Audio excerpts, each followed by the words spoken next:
Assalamualaikum warahmatullahi wabarakatuh. Kali ini kelompok kami ingin mempresentasikan hasil rangkuman materi kami tentang dampak penjajahan bangsa Eropa. Namun sebelum ke materi, kami ingin memperkenalkan kelompok kami.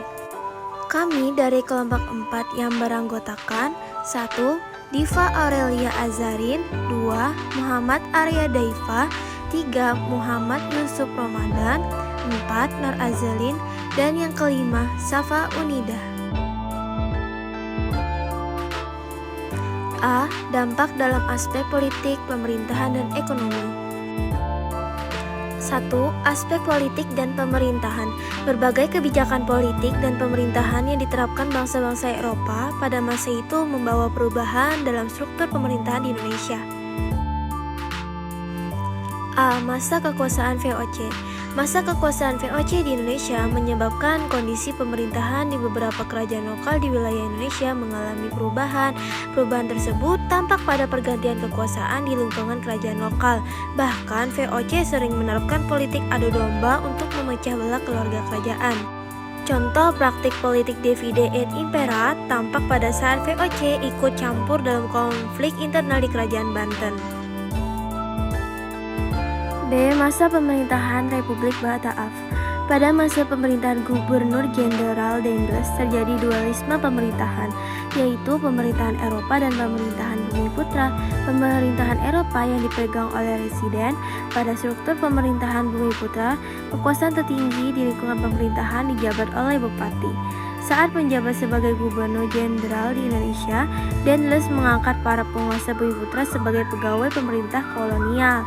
Para pegawai pemerintah tersebut digaji secara bulanan dan dilarang menerima upeti. Dengan demikian, pada masa ini penguasa Bumiputra, khususnya para bupati, kehilangan jabatan secara turun-temurun. Sementara itu, para pegawai Eropa diberi kekuasaan besar untuk memperketat penguasaan administrasi dan keuangan penguasa Bumiputra. C. Masa pemerintahan Inggris. Dalam bidang pemerintahan, Raffles membagi Pulau Jawa menjadi 18 keresidenan. Raffles juga menerapkan sistem pemerintahan tidak langsung. Adapun untuk menghapus feodalisme dalam masyarakat Jawa, Raffles menerapkan beberapa kebijakan berikut. 1. Menjauhkan penguasa lokal dari otonomi. Yang kedua, mempersempit ruang gerak bupati dengan cara mengangkat para bupati sebagai pegawai pemerintah di bawah residen. Yang ketiga, menghapus sistem penyerahan paksa dan kerja paksa agar rakyat memiliki kebebasan berusaha. Yang keempat, mengurangi peran penguasa lokal agar tidak lagi mempunyai kekuasaan besar terhadap rakyat. Di situ juga terdapat sebuah gambar yang dimana sebuah peta atau map of Java. Ada juga berbagai kebijakan yang diterapkan oleh Raffles di Indonesia menimbulkan dampak. Yang pertama, para penguasa Bumiputra tidak mampu mencari keuntungan bagi diri sendiri. Yang kedua, ruang gerak para bupati makin sempit karena diawasi oleh residen. Yang ketiga, rakyat memiliki kebebasan berusaha karena tidak ada sistem kerja paksa. Dan yang keempat, penguasa Bumiputra tidak lagi memiliki kekuasaan yang besar atas rakyat. D. Masa pemerintahan kolonial Belanda. Pax Neerlandische berarti penyatuan seluruh wilayah Hindia Belanda di bawah kekuasaan Belanda. Gagasan Pax Neerlandische dicetuskan oleh Gubernur Jenderal Johannes Benedictus van Hilst. Untuk mewujudkan Pax Neerlandische, pemerintah kolonial Belanda melakukan politik pasifikasi kewilayahan di Aceh, Sumatera, Kalimantan, Sulawesi, Sunda Kecil, Maluku, dan Papua. Organisasi-organisasi pergerakan nasional menjadi wadah perjuangan bagi bangsa Indonesia untuk meraih kemerdekaan. Adapun Volksraad merupakan sebuah dewan yang dibentuk Gubernur Jenderal Graaf van Limburg-Stirum. Volksraad sengaja dibentuk sebagai penasihat Gubernur Jenderal Hindia Belanda, bukan sebagai parlemen perwakilan rakyat Indonesia. 2. Aspek ekonomi. Untuk mengetahui dampak penjajahan bangsa-bangsa Eropa dalam bidang ekonomi sebagai berikut. A. Masa kekuasaan VOC. Kebijakan VOC menguasai perdagangan rempah-rempah dengan menerapkan monopoli perdagangan.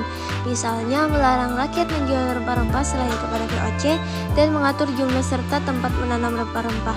Untuk memudahkan aktivitas perdagangan di wilayah Indonesia, perkembangannya, bank ini menggantikan nama menjadi Bank Current Account van Lening pada 1752. Bank ini merupakan bank pertama yang beroperasi di Indonesia.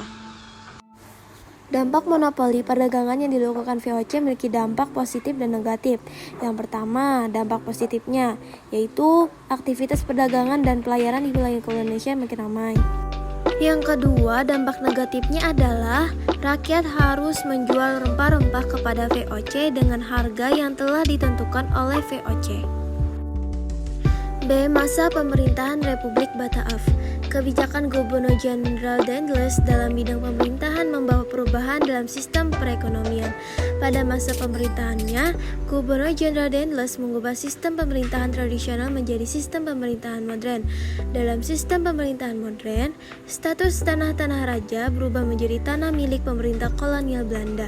Kebijakan yang diterapkan pada masa pemerintahan Gubernur Jenderal Daendels ini menimbulkan penderitaan rakyat. Akibatnya, kesejahteraan rakyat pun mengalami penurunan. Di situ terdapat sebuah gambar tokoh yang bernama Herman Willem Daendels. C. Masa pemerintahan Inggris. Pada masa pemerintahan Raffles terjadi perubahan kepemilikan tanah, yaitu tanah milik raja dan penguasa lokal menjadi milik pemerintah kolonial. Akibatnya terjadi perubahan hubungan antara raja dan rakyatnya, yaitu dari patrilineal menjadi hubungan komersial. Sistem sewa tanah yang diterapkan Raffles mendorong pemerintah menerapkan pajak tanah. Dari sistem sewa tanah tersebut, pemerintah Inggris mendapatkan penghasilan pajak tanah untuk mengisi kas pemerintah. Dalam perkembangannya, sistem sewa tanah memberikan peluang bagi perusahaan swasta untuk menjalankan usaha yang didukung oleh kepastian hukum sehingga muncul perdagangan bebas. Di situ terdapat sebuah gambar tokoh yang bernama Thomas Stafford Raffles. D. Masa pemerintahan kolonial Belanda. Sistem tanam paksa merupakan salah satu kebijakan ekonomi pada masa pemerintahan kolonial Belanda. Selain sistem tanam paksa, sistem perekonomian pada masa pemerintahan kolonial Belanda didukung oleh perkembangan modal yang dikucurkan untuk menghidupkan sektor-sektor perkebunan di Indonesia. Pemerintah kolonial Belanda mengembangkan sektor agraris sebagai aktivitas perekonomian utama. Sistem sewa tanah yang diterapkan pemerintah kolonial Belanda berdampak pada peralihan kegiatan ekonomi masyarakat. Industri manufaktur juga mulai mendirikan di Indonesia pada masa kolonial Belanda. Di situ juga terdapat sebuah gambar suatu kegiatan, yaitu kegiatan sistem tanam paksa yang terjadi di Indonesia.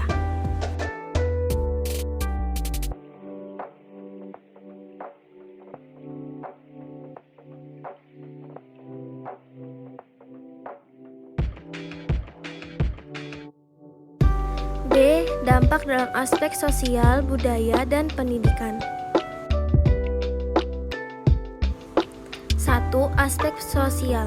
Dampak penjajahan bangsa-bangsa Eropa dalam kehidupan sosial bangsa Indonesia dapat dijelaskan sebagai berikut. Yang pertama, adanya lunturnya feodalisme. Di Indonesia, sistem feodal telah dikenal sejak masa Hindu-Buddha. Pada masa penjajahan bangsa-bangsa Eropa, sistem feodal dalam masyarakat Indonesia makin memudar. Kondisi tersebut terjadi karena bangsa-bangsa Eropa menerapkan praktik kolonialisme dan imperialisme di Indonesia. Yang kedua, berkembangnya stratifikasi sosial. Secara umum masyarakat di perdesaan terbagi dalam dua kelas yang kontras. Kedua kelas sosial tersebut yaitu pemilik tanah dan masyarakat yang tidak memiliki tanah. Pembagian masyarakat dalam dua kelas tersebut terjadi karena stratifikasi sosial masyarakat di perdesaan Jawa ditentukan oleh pola penguasaan terhadap tanah. C. Pertumbuhan dan perpindahan penduduk. Pertumbuhan penduduk pada masa itu dipengaruhi oleh intensitas peperangan yang makin menurun, kebijakan kesehatan pemerintah, perkembangan teknologi dan transportasi, serta proses migrasi. 2. Aspek budaya. Budaya Eropa dipadukan dengan kebudayaan lokal menghasilkan kebudayaan baru yang disebut kebudayaan Indis. Pada Pada awalnya, kebudayaan Indis berkembang secara alami. Orang-orang Eropa mengadopsi kebiasaan Bumiputra, begitu pula sebaliknya. Kebudayaan Indis dapat dianggap sebagai kreativitas segolongan masyarakat pada masa kekuasaan bangsa-bangsa Eropa dalam menghadapi tantangan kehidupan di sekeliling mereka. Di situ terdapat sebuah gambar, yaitu gambar tentang kebudayaan Indis. 3. Aspek pendidikan.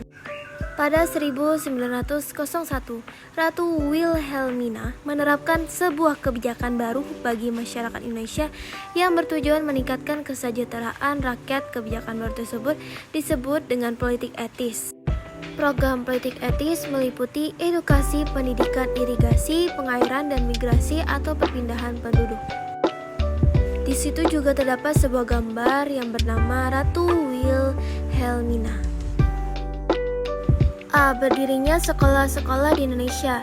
Pemerintahan kolonial Belanda mendirikan berbagai sekolah untuk mengakomodasi kebutuhan pendidikan bangsa Indonesia. Pemerintah kolonial Belanda mendirikan beberapa sekolah tinggi sebagai berikut. Yang pertama ada Opleiding School for Inlandsambtenaren atau OSVIA, merupakan sekolah untuk penjabat Bumiputra. Yang kedua ada Netherlands Indische Artsen School atau NIAS, merupakan sekolah kedokteran yang didirikan di Surabaya. Yang ketiga ada Reches Hogeschool, merupakan sekolah hukum untuk calon pegawai kejaksaan dan pengadilan. Yang keempat ada Landbouwkundige Hogeschool, merupakan sekolah tinggi pertanian di Bogor. Yang kelima ada Technische Hogeschool, merupakan sekolah tinggi teknik di Bandung. Yang keenam ada Hollands Inland School, merupakan sekolah guru di Solo. Dan juga pada 1903 pemerintah Belanda mendirikan yang pertama ada sekolah rendah atau biasa disebut dengan Volkschool, merupakan sekolah desa dengan masa belajar 3 tahun. Yang kedua ada sekolah lanjutan atau Vervolkschool, merupakan sekolah lanjutan dengan masa belajar selama 2 tahun. Yang ketiga sekolah lanjutan Meer Uitgebreid Lager Onderwijs atau MULO, merupakan sekolah menengah pertama. Dan yang terakhir sekolah lanjutan Algemeen Middelbare School atau AMS, merupakan sekolah menengah atas. D. Lahirnya golongan terpelajar. Pertumbuhan pendidikan pada awal abad 20 mendorong munculnya golongan intelektual. Pendidikan telah menghasilkan ide-ide dan pemikiran menuju kemajuan dan usaha untuk membebaskan bangsa dari segala bentuk penindasan dan kolonialisme Belanda. Kaum intelektual muda tidak lagi memandang Jawa, Sunda, Minangkabau, Ambon, atau Batak sebagai unsur pembeda. Perbedaan tersebut dianggap sebagai unsur yang mempersatukan bangsa. Mungkin sampai di sini saja penjelasan materi dari kelompok kami. Jika ada salah kata, mohon dimaafkan. Sekian dari kami, terima kasih. Wassalamualaikum warahmatullahi wabarakatuh.